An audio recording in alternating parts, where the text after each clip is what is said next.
Hello everyone.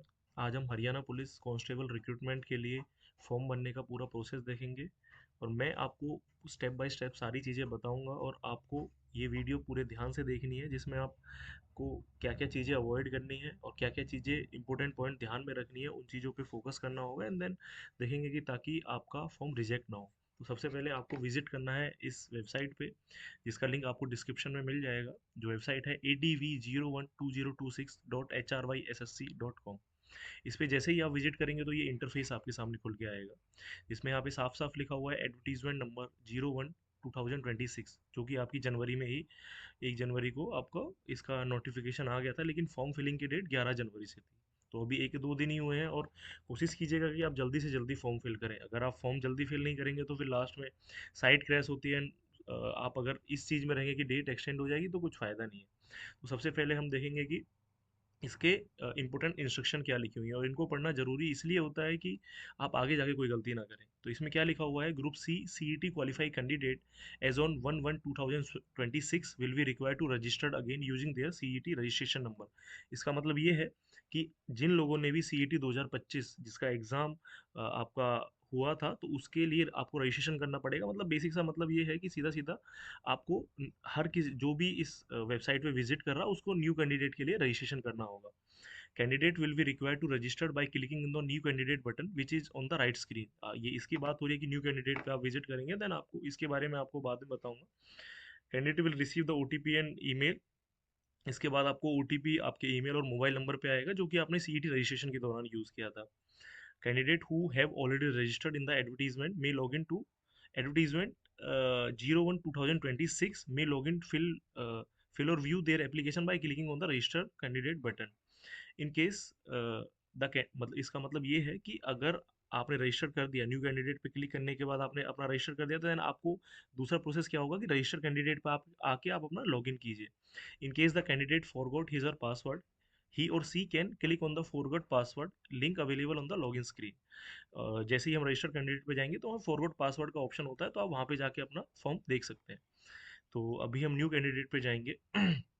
New candidate पे जैसे ही हम गए तो इसके बाद भी इंस्ट्रक्शन है कि सबसे पहले आप सारी इंस्ट्रक्शन को ध्यान से पढ़ें। Only group C qualify candidate will be allowed. जिन्होंने ग्रुप सी में क्वालिफाई हुए थे, मतलब जो रिजर्व कैटेगरी में जिनका 40% मतलब 40 मार्क्स से ज़्यादा मार्क्स है, या जो अनरिजर्व में है जिनका 50 से ज़्यादा मार्क्स है, वो इसमें क्वालिफाइड है फॉर्म फिल करने के लिए। Please keep the scan copy of all the required document. जो जो डॉक्यूमेंट रहेंगे उनकी स्कैन कॉपी होनी चाहिए आपके पास। Only candidate who have fully completed and successfully submitted the application form will be considered for the post allocation। जिन्होंने form fill किया है और सक्सेसफुली एप्लीकेशन सबमिट करनी होगी, उसी के बाद आपको पोस्ट एलोकेशन के लिए एलिजिबल माना जाएगा। जिनकी एप्लीकेशन इनकम्प्लीट है उसका फॉर्म भी इनकम्प्लीट रहेगा और वो आप वैलिड नहीं रहेंगे किसी भी उस चीज़ के लिए।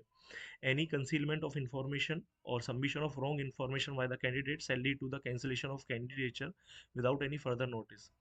अगर आपने कोई भी चीज़ गलत डाली है तो आपका कैंडिडेट फर्दर नोट मतलब कैंसिल किया जा सकता है। Candidate are advise to visit the website regularly for the latest update. ये इन्होंने अपना दिया है कि आप इस पर विजिट करते रहिए। तो यहाँ पे आपको येस ये चेक बॉक्स पे क्लिक करना होगा। आफ्टर दैट आप प्रोसीड कर पाएंगे। जैसे ही हम प्रोसीड करते हैं तो आपको यहाँ पे अपना सीईटी रजिस्ट्रेशन नंबर डालना होगा। वो सीईटी रजिस्ट्रेशन नंबर आपका जो स्कोर कार्ड रहेगा आप वहाँ पे जाके चेक कर सकते हैं। आपको वहाँ पे अपना सीईटी रजिस्ट्रेशन नंबर मिल जाएगा। फॉर एग्जांपल अगर मैं बात करूँ, जैसे मेरा सीईटी रजिस्ट्रेशन नंबर था, तो आपका जैसे 202501 ऐसे कुछ होगा, तो आप उस पर देख सकते हैं बिल्कुल लेफ्ट कॉर्नर में पहला ही रजिस्ट्रेशन नंबर का पोर्टल है। आप यहाँ पे जैसे चेक रजिस्ट्रेशन डिटेल पे जाएंगे तो आपको यहाँ पे मेंशन करना ही पड़ेगा। तो जैसे मैं अपना ये सीईटी रजिस्ट्रेशन नंबर डालता हूँ, तो यहाँ पे आपको सीईटी रजिस्ट्रेशन नंबर आप क्लिक करेंगे, देन चेक रजिस्ट्रेशन डिटेल पे डालेंगे, तो आपका सीधा ओटीपी आपके ईमेल आईडी और मोबाइल नंबर पे चला जाएगा। इसके बाद आपको ओटीपी अपने मोबाइल नंबर और ईमेल पे जाना है, और सेम ही ओटीपी जाएगा दोनों ईमेल पे और मोबाइल नंबर पे। तो जैसे ही ये ओटीपी आता है आप इसमें ओटीपी फिल करेंगे एंड एक पासवर्ड आप क्रिएट करेंगे। उस पासवर्ड क्रिएट करने के बाद आपको वही पासवर्ड एंड मेल वही पासवर्ड और सारी चीज़ें आपको रजिस्ट्रेशन के टाइम यूज़ करनी होगी। तो मैं यहाँ पे ओटीपी एक बार फिल कर देता हूँ एंड अपना पासवर्ड यहाँ पे मैं क्रिएट कर लेता हूँ। कोशिश कीजिएगा कि पासवर्ड आप सिंपल ही बनाएं, अदरवाइज बाद में भूलने का इशू रहता है। और उसको सेव कर लें। तो मैंने यहाँ पे जैसे पासवर्ड बनाया, तो registration successfully, please log in with your registration number. आपको यहाँ पे लॉग इन करना पड़ेगा, रजिस्ट्रेशन नंबर सेम जो रजिस्ट्रेशन नंबर हमने वहाँ पे यूज़ किया था। दोबारा से हम रजिस्ट्रेशन नंबर देखेंगे एंड देन उसके बाद रजिस्टर्ड करेंगे। तो जैसे आपने जो अपना रजिस्ट्रेशन नंबर यूज़ किया था, जैसे मेरा रजिस्ट्रेशन नंबर ये है, एंड देन आप अपना जो पासवर्ड आपने यूज़ किया था, आप वो पासवर्ड यूज़ करेंगे। कोशिश कीजिएगा ये डिटेल सारी अच्छे से भरें, क्योंकि और ये पासवर्ड भी सेव करें ताकि आपको बाद में जाके कोई इशू क्रिएट ना हो। तो यहाँ पे आएगा कि same advertisement online application for recruitment for the post of police department, इस पे आपको क्लिक करना होगा एक्शन पे जाके व्यू। तो इसमें बहुत सारी चीज़ें मांगेंगे, personal detail, category details, address detail, post applied, qualifications, preferences, photo and sign and declaration. उसके बाद इसको हम बाद में देखेंगे। यहाँ पे भी इंस्ट्रक्शन है, candidate must read the advertisement. इन्होंने बोला है कि एडवर्टीजमेंट को ध्यान से पढ़िए। System will ask the candidate to upload the relevant document to be filled without which system will not allow to proceed further. System उम्मीदवार से अनुरोध करेगा कि वो वह जो जानकारी भरे है उसके अनुसार संबंधित दस्तावेज अपलोड करे, इस बिना इसके सिस्टम आगे नहीं बढ़ेगा। मतलब डॉक्यूमेंट जो भी आप अपलोड करो, जैसे पर्सनल, जैसे सपोज करो कैटेगरी आपने लिखी दी है ओबीसी एससी एसटी, तो उसके बाद एससी एसटी ओबीसी का सर्टिफिकेट मांगेगा, अदरवाइज आप फॉर्म फिल नहीं कर पाओगे। उसके बाद must fill the carefully fill the application form themselves. उसके बाद खुद से ही फॉर्म भरे, टर्म्स एंड कंडीशन को देख ले, ऑल डॉक्यूमेंट्स को ढंग अच्छे से क्लियर क्लियर पिक्चर में अपलोड करें। Candidate can edit their field in information before the final submission. Final submission से पहले आप कोई भी डिटेल्स एडिट कर सकते हैं। After which candidate will not be allowed to edit any information field. उसके बाद आपकी इन्फॉर्मेशन वो एडिट के लिए अलाउड नहीं रहेंगी। ये ध्यान से आप फॉर्म फिल करें। Candidate are advise to properly check the preview. इसके बाद जैसे हम लास्ट डिक्लेरेशन पे जाएंगे तो यहाँ पे प्रीव्यू आता है, प्रीव्यू को आप फिल करेंगे। प्रीव्यू को आप चेक करेंगे एंड देन उसके बाद आप फाइनल सबमिट करें। Before the final submission candidate will themselves be responsible for the information filled in by them. और आप ही रिस्पॉन्सिबल होंगे कोई भी आप इंफॉर्मेशन अगर गलत देते हैं, क्योंकि बाद में डॉक्यूमेंट वेरिफिकेशन होता है तो इसमें बहुत सारे इश्यूज क्रिएट होते हैं। तो चलिए हम चलते हैं प्रोसीड टू फिल फॉर्म पे जाके, ठीक है। सबसे पहले ये डिटेल्स है जो मेरी, आपको डिटेल्स यहाँ पे शो हो रही होंगी। Your name, your father name, your mother name, your gender, your date of birth, your phone number, your email ID.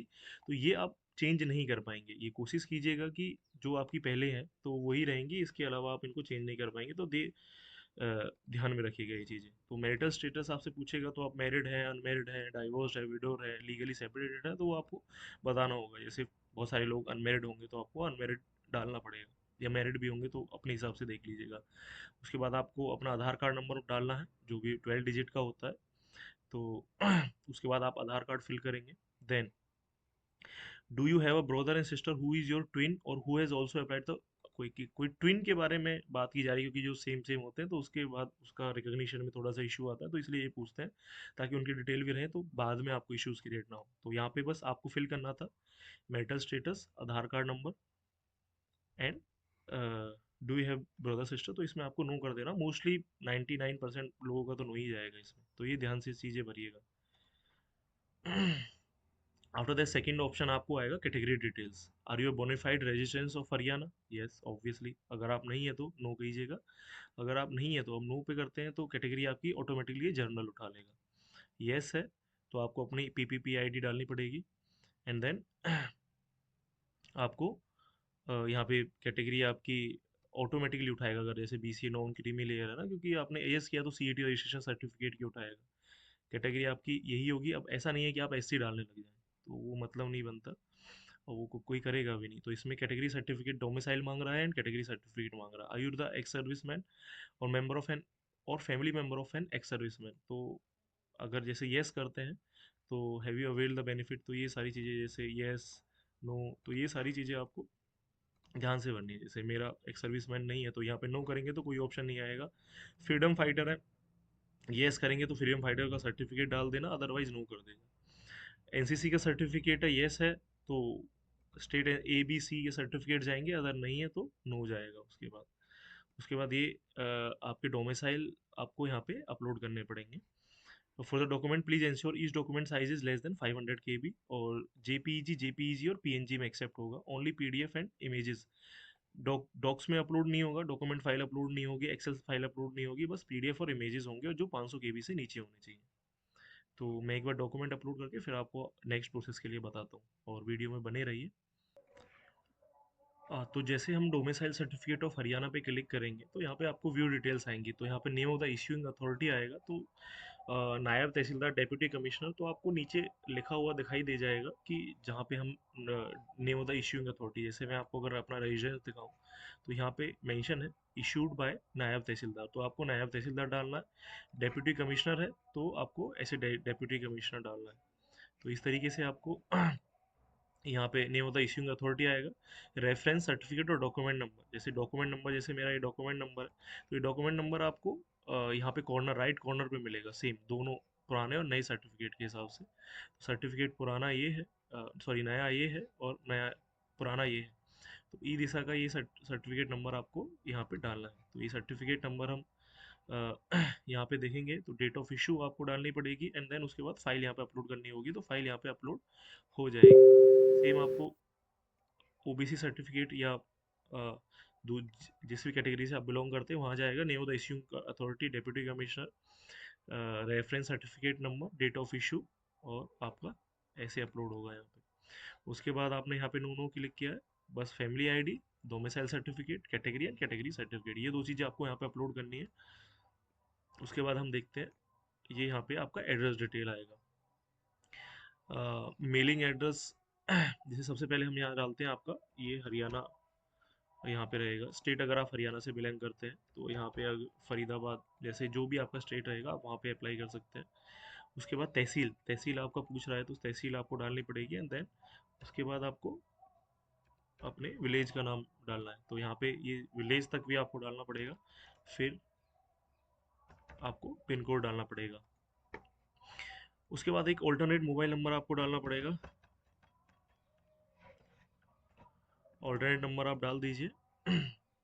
और एसटीडी कोड ये मैंडेटरी नहीं है, तो ज़रूरी नहीं है ये आपको डालना पड़े, लैंडलाइन नंबर किसी के पास मोस्टली नहीं होता। तो उसके बाद ये हरियाणा, ये Farida Haryana and district, tehsil and village आपको यहाँ पे फिल करना पड़ेगा। तो ये यहाँ पे आपका मेलिंग एड्रेस आएगा जहाँ पे आप प्रॉपरली रहते हैं, जैसे आपका जो भी विलेज है। जैसे मेलिंग एड्रेस का मतलब है जैसे एड्रेस जहाँ पे भी आपका शुरू होता है, जैसे हाउस नंबर वगैरह आप कर सकते हैं। जैसे गांव में हाउस नंबर वगैरह तो अवेलेबल नहीं रहते, तो आप कुछ भी मेंशन कर सकते हैं, बाकी कोई ऐसा इशू नहीं है। उसके बाद आपका,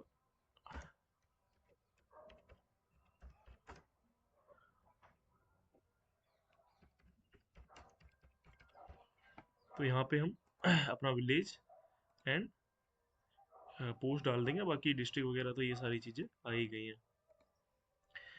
तो उसके बाद हम same as the correspondence address, जो आपका कोरस्पोंडेंस मेलिंग एड्रेस है वो परमानेंट एड्रेस दोनों सेम ही है, तो हम यहाँ पे मेंशन कर सकते हैं।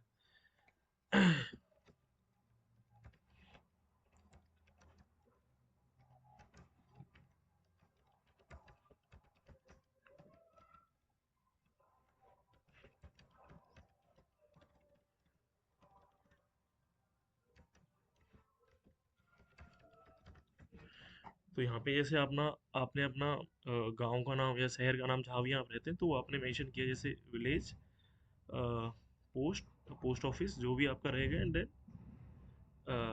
आप ये मेंशन करने के बाद आप नेक्स्ट डिटेल्स पे जा सकते हैं। कोशिश कीजिएगा ये सारी डिटेल्स आप चेक करते चलें। उसके बाद यहाँ यहाँ पे आपको प्रेफरेंसेस मांग रहा है कि पहले कौन सी प्रेफरेंस चाहिए, और उस मतलब जैसे post of male constable general duty, post of male constable government railway police. तो कुछ आप देख लीजिएगा अपने हिसाब से, वैसे आप दोनों के लिए अप्लाई कीजिएगा, और जैसे जैसे आपकी मेरिट रहेगी तो उस मेरिट के हिसाब से आपका अपना सिलेक्शन हो जाएगा। क्योंकि मेरे हिसाब से जो मेल कांस्टेबल रेलवे पुलिस वाली है उनकी कट ऑफ ज़्यादा जाएगी, तो पहले नंबर पे वो आएगा, आपको मेरिट के हिसाब से आपकी पोस्ट मिलती चली जाएंगी। आपको दोनों के लिए अप्लाई करना है, ऐसा ना कीजिएगा कि एक के लिए अप्लाई कर दें एक के लिए ना करें, तो कोशिश कीजिएगा कि आप दोनों के लिए ही अप्लाई करें। उसके बाद पास्ट हिंदी संस्कृत आपको टू मैट्रिक स्टैंडर्ड और हायर एजुकेशन, मतलब 10th तक आपने हिंदी या संस्कृत पढ़ी है और 10+2 का रिकॉग्नाइज बोर्ड यूनिवर्सिटी से आपका सर्टिफिकेट चाहिए। तो 10वीं और 12वीं के सर्टिफिकेट्स अपलोड करने हैं यहाँ पे, बस और कुछ नहीं करना है। फिर उसके बाद यहाँ पे बहुत सारी डिटेल्स मांगेंगे, जैसे यहाँ पे जैसे मैट्रिक के डॉक्यूमेंट है, क्योंकि हिंदी संस्कृत तो आपको मैट्रिक लेवल तक तो मैट्रिक मैट्रिक का डालना पड़ेगा। तो यहाँ पे आपको 10th का रोल नंबर डाल देना है, आपने कब अपनी 10th कंप्लीट की वो देखना है। जैसे 10th आपने 12th का ईयर डाला, date of issue of certificate, total marks, total obtain marks, documents and I hereby review. तो यहाँ पे आप अपलोड करेंगे तो आपको सारी चीज़ें मिलेंगी। मैं एक बार अपलोड करके आपको फिर आगे की प्रोसेस बताता हूँ। तो हमने यहाँ पे 10th और 12th के सर्टिफिकेट्स अपने अपलोड किए। मैं आपको बता देता हूँ आपको कैसे अपलोड करने हैं। बेसिकली यहाँ पे डॉक्यूमेंट टाइप आपको मैट्रिक डालना पड़ेगा। बहुत सारी चीज़ें आएंगी, matric, 10th 12th graduation post graduation, तो मैट्रिक ही डालना पड़ेगा। मैट्रिक का रोल नंबर आपको यहाँ पे मेंशन करना पड़ेगा, वो आपके लेफ्ट कॉर्नर या राइट कॉर्नर पे आपको दिख जाएगा। तो ये रोल नंबर आपको मेंशन करना पड़ेगा। आपने किस ईयर में अपनी 10th कंप्लीट करी है वो मेंशन करना पड़ेगा। आपका सर्टिफिकेट कब आपको मिला है, तो इसकी ये आपको बिल्कुल बॉटम में आपको इसकी डेट मिलेगी, वो आप बॉटम में इसकी डेट अपलोड कीजिएगा। आपके marks, maximum marks, obtain marks and आपको डॉक्यूमेंट यहाँ पे अपलोड करना पड़ेगा। उसके बाद चेक बॉक्स यहाँ पे क्लिक करके एंड देन आप सबमिट करेंगे तो आपकी ये फाइल अपलोड हो जाएगी। सेम 12th के में आएगा आपका रोल नंबर, आपका year of completion, date of issue of result certificate, total marks, number of obtain marks and then tick box आप क्लिक करके क्वालिफिकेशन यहाँ पे चूज फाइल करके आप फाइल अपना चूज करेंगे, देन आप अपलोड कर देंगे। तो उसके बाद आपका ये इंटरफेस आएगा, तो इसके बाद आपको सबमिट पे क्लिक करना है। देन अब आपको यहाँ पे आपकी प्रेफरेंस मांगी जा रही है कि आप post of male constable general duty, post of male constable government railway police. तो ये प्रेफरेंस अब आपके ऊपर डिपेंड करती है कि आपको किस प्रेफरेंस में जाना है। आपको मेल ड्यूटी कांस्टेबल में जाना है या post of male constable government railway police में जाना है, तो आप अपने हिसाब से देख लीजिएगा। तो अब ये से first priority second priority automatically आ रहा है, तो आप इसको ऊपर कर सकते हैं, आप इसको ऊपर कर सकते हैं, जो आपका मन करे आप उसको ऊपर नीचे अपलोड कर सकते हैं। तो सबसे पहले आप अपने हिसाब से देख लीजिएगा, लेकिन मेरे हिसाब से प्रेफरेंस ये है। तो यहाँ पे आपको प्रायोरिटी नंबर 1 डालना पड़ेगा एंड देन ओके।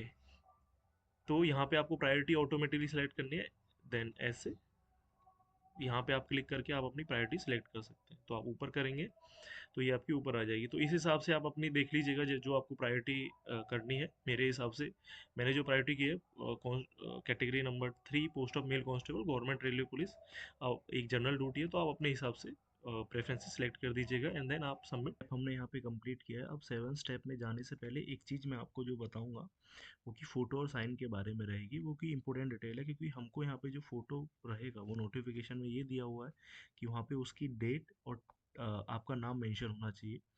तो पहले मैं आपको उसकी डिटेल बताऊंगा, देन फ़ोटो और साइन कैसे अपलोड करना है, देन मैं आपको उसके बारे में बताऊंगा। तो इसको एक बार ध्यान से देखिएगा। फोटोग्राफ रहेगा वो लेटेस्ट फोटोग्राफ होना चाहिए, कलर्ड फोटोग्राफ होना चाहिए, वाइट बैकग्राउंड होना चाहिए और डेट और नेम ऑफ द कैंडिडेट वो मेंशन होनी चाहिए। नीचे लेटेस्ट डेट होती है जब आपने फ़ोटो को क्लिक कराया है और आपका नाम रहेगा। जैसे सपोज़ कीजिए आज 13 जनवरी है, तो 13 जनवरी की डेट और आपका नाम। कलर्ड फोटोग्राफ होना चाहिए और वाइट बैकग्राउंड होना चाहिए। तो ये चीज़ ध्यान में रखिएगा कि photograph coloured with date and name of the candidate होना चाहिए। तो फोटो और साइन के बारे में आपको समझ में आ गया होगा। तो जैसे ही हम अब 7 स्टेप पे जाएंगे रिगार्डिंग फोटो एंड साइन, तो ये आप देख सकते हैं कि मेरा नाम एंड डेट ऑफ टाइम, जो डेट रहेगी जब आप फॉर्म फॉर्म अपना सबमिट कर रहे हैं, जैसे 13/1/2026, तो इसको आप अपना फॉर्म सबमिट करेंगे तो आप कोई भी डेट डाल सकते हैं। जैसे आज 16 है तो 16 को आप अपना डेट डाल सकते हैं, 17 को डाल सकते हैं। तो कोशिश कीजिएगा कि फॉर्म के टाइम में ही के दौरान ही वो डेट आप डलवाएं एंड देन आगे आप फ़ोटो। और हाँ, ध्यान रखिएगा कि फ़ोटो का बैकग्राउंड भी वाइट होना चाहिए, वो मैंने बता दिया है, लेकिन ये चीज़ें ध्यान ज़रूर रखिएगा क्योंकि फॉर्म रिजेक्ट होने के चांसेस सबसे ज़्यादा इसी में है, क्योंकि एचएसएससी पहली बार ऐसा कर रहा है कि आपका फ़ोटो और नीचे डेट मांग रहा है। तो ये ध्यान रखिएगा। अभी हम नेक्स्ट प्रोसेस पे जाते हैं। तो सेम सारी डिटेल्स आती हैं, देन जिसमें आपका नाम, ये सारा नाम, father name, mother name, gender, date of birth, phone number, photo, sign, Aadhaar card number, ये सारी डिटेल्स आप एक बार चेक करेंगे डिक्लेरेशन में, तो आपको आपकी प्रेफरेंसेस, आपको सारी चीज़ें समझ में आ जाएंगी। अब क्या करना है आपको, ये डिटेल्स आप ध्यान से समझिएगा कि अब आपको यहाँ पे टिक बॉक्स पे क्लिक करना है and then you have to print this page. आपको ये ये जो पेज है वो प्रिंट करना है। जैसे ही आप ये प्रिंट करेंगे तो आपको ये डिक्लेरेशन मिलेगी। आपको ये डिक्लेरेशन आप निकालेंगे तो यहाँ पे आपको ये डिक्लेरेशन में साइन करके देना होगा। साइन करके आप पे पहले प्रिंट आउट निकालेंगे, साइन करेंगे, उसके बाद उसकी पीडीएफ बनाएंगे या स्कैन करेंगे। उसके बाद सेम पीडीएफ को, मैं जैसे अगर देखूँ तो सेम पीडीएफ को आपको यहाँ पे, ये चूज़ फाइल में आ रहा है, यहाँ पे आपको वो पीडीएफ अपलोड करनी है एंड देन वो पीडीएफ जैसे आप अपलोड कर देंगे देन यहाँ पे आपको सबमिट पे क्लिक करना है, तो आपको फाइनल सबमिशन हो जाएगा। तो ये ध्यान रखिएगा कि प्रिंट आउट, ये पूरे पूरे पेज का प्रिंट आउट निकालेंगे, नीचे इसको साइन करेंगे आप। नीचे साइन करने के बाद आपको ये यहाँ पे अपनी पीडीएफ अपलोड करनी है एंड देन फाइनल सबमिशन पे क्लिक करना है। तो ये ध्यान रखिएगा।